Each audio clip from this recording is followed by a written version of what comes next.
Assalamu alaikum. In this lecture, we will study how the timer will work in this lecture. So let's see. This is an instructions. This is an timers. So this is an TP.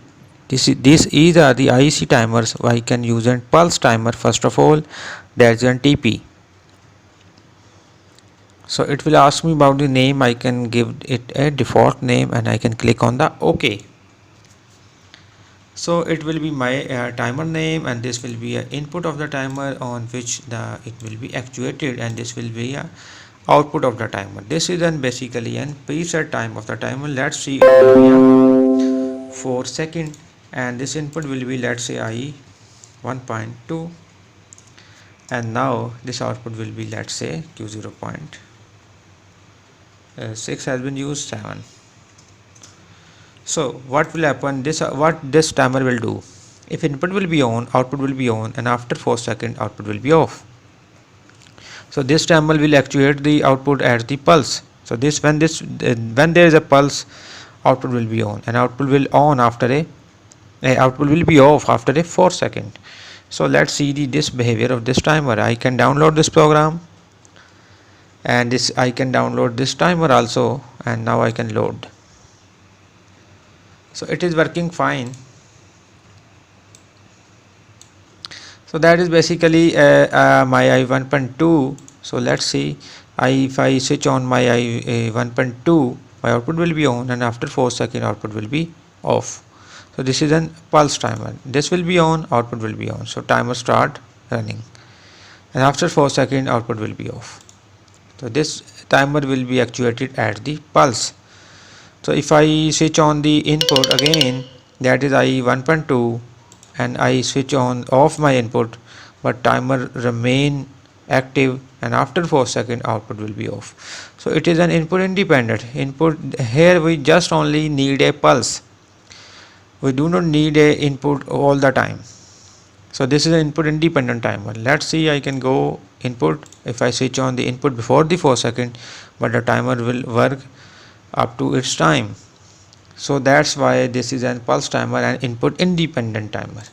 So now we are now checking another timer, T on.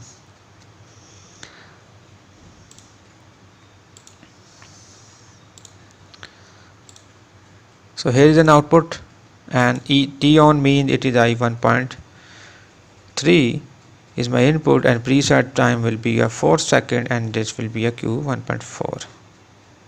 that can be a Q 1.0. So what does this timer will do? When I input I 1.3 will be on, timer starts, and after 4 seconds output will be on.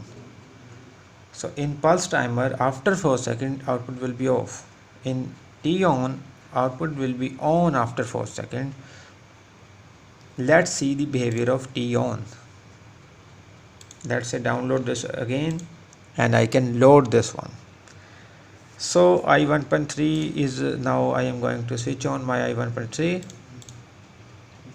This will be on, timer starts, output is not on, after 4 seconds output will be on. So that is basically my on delay timer. Output will be on after some delay. So this is an input dependent timer, because if I 1.3 will be on, and it will be shut down before the 4 seconds, so timer will be reset. So if I 1.3 will be on, and after 4 seconds output will be on, and after output will be on, if input has shut down, output will also be off. So this is an input dependent timer. If input will be off, this whole circuit will be off. So that is an input dependent timer. Now there is another timer, that is T off. That is also very good timer. I can click OK. Here is my input. This is an I 1.4.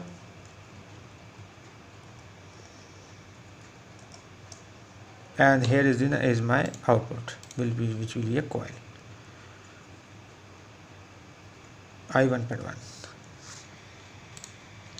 So this is an T off timer. It means when input will be on, output will be on, and if input remain on for a month, for an hour, for a day, so output remain on. It is completely, if input remain on, output remain on. If input will be off, then timer starts and this value 4 seconds, and after 4 seconds output will be off. So let's see, apply this timer and see the behavior and load.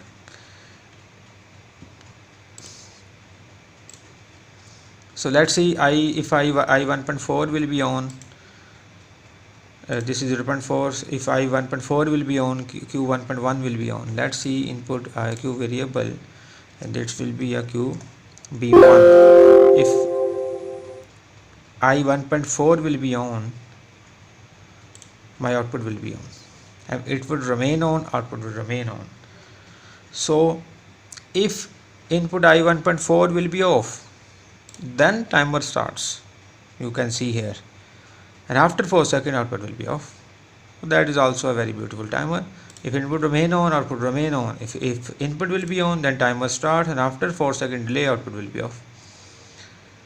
So that is basically off delay timer. So these are the timers what we in this lecture we are just study the timer. In the next lecture we will see some of the examples of the timer circuits.